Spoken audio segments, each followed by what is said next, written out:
Today, if you seek for my advice, look at what is the future of the world. Go and study it. In Nigeria, look at the courses that are determining the future. The privileges your father, your grandfather got by studying whatever they wished, they are no more available except to 0.1% of our population. Most of us are from poor background. Because of this, don't destroy your future.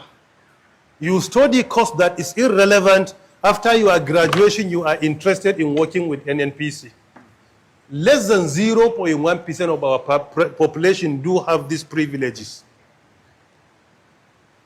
And even they themselves, the privilege could be available at the time you commence your studies. Before you graduate, it will disappear. The courses that are determining the world, that have been for long and they are still relevant, go and study medical courses. Particularly to be a medical doctor is relevant. We will never discourage this. Go and become a lawyer. This will continue to be relevant. We will not discourage you from doing that. The courses or the technologies that are determining the fourth industrial revolution, they are very relevant. Artificial intelligence, machine learning, deep learning, cyber security, data science, biotechnology, nanotechnology, big data analytics. These are some of the courses that are determining the future. And people studying this are the ones that will take over your job, not the artificial intelligence itself. Furthermore, if you are doing your job today and you don't want AI to take over your job, firstly, learn AI and its application, number one in your area and number two in your sector. Excel in that. The way and manner people that learn computer, only Microsoft and Excel, they took over the work of our secretaries using typewriters at that time. So it is the same thing today.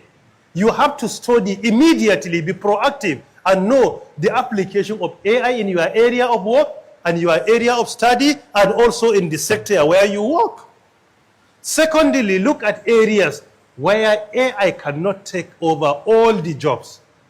This can be categorized into two. Number one, social skills, interpersonal skills. Very critical. The way our prophet says, إِنَّمَا بُئِثْتُ لِأُتَمِّمَ مَكَارِمَ الْأَخْلَاقِ in Sahih Hadith number 45. I have been sent in order to perfect your good moral behavior. So this moral behavior, interpersonal skills, will forever be relevant.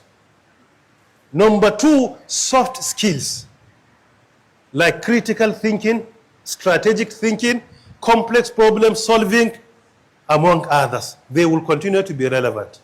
If you are talking about hard skills, they are relevant. But today, a computer can write a source code. Even the source code computer can write today.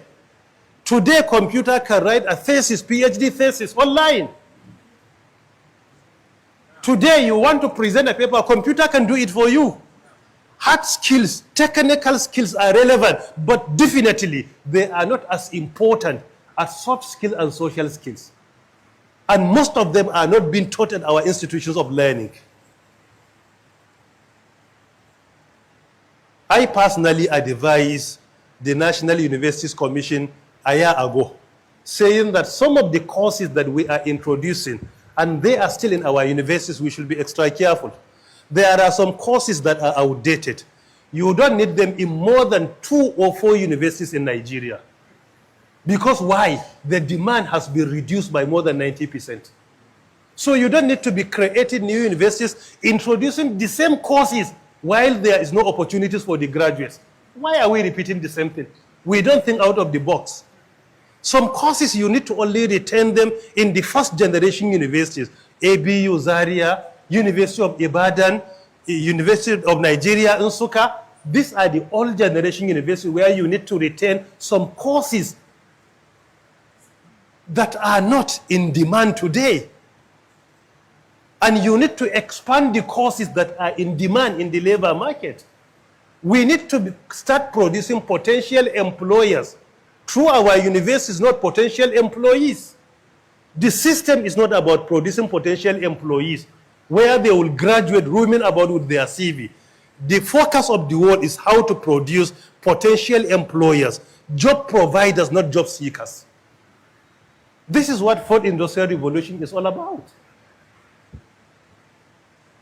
We need to change that perception. There are many challenges with AI, many challenges. Number one challenge is the issue of bias. What AI presents depends on the quantity and the quality of data presented to it. If the data is biased, the result is going to be biased. Two, the issue of making others to be unemployable and unemployed. I spoke on this, I don't need to repeat it. Number three, the issue of privacy and confidentiality. This is another challenge. That is why in the US, they have commenced the process of regulating AI, particularly in financial institutions and others. In Europe, recently they commenced the process of regulating AI under their GDPR, General Data Protection Regulation.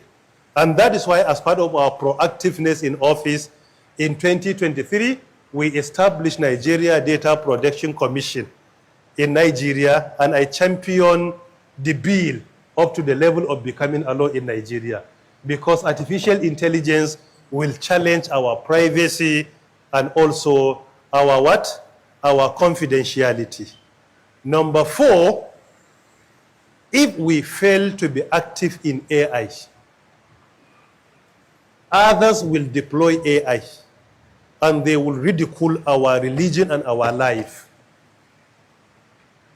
They will ridicule our religion and our life. So because of this, I challenge each and every one of us to either get involved in AI, formally or informally, and make sure that from primary school, we start introducing artificial intelligence to our children, up to secondary school and universities. This is what is being done in China, Finland, and Switzerland. The issue of critical thinking, complex problem solving, creativity, or thinking out of the box, or AI, is not about university, it's about catch them young. You catch them at the initial stage of their life. So we need to introduce this in our Islamic schools, our formal schools, where our children will be proactive. And they are, to be fair with you, our children, they are more creative than us. Why? Because people in my own category and our elder brothers, we need to switch from manual to analog to digital within the last 4 decades. But our children are digital natives, and they are the actual digital species today. They are digital species, and artificial intelligence is also a digital species, so there is a reconciliation between them. The way and manner we need to do adjustment, they don't need to do it, because it's their own generation. They are digital species, and AI is also a digital species. So there is what? They are interwoven. This is just in summary because of the time constraint, and I believe, no, almost 70 minutes without reminding me.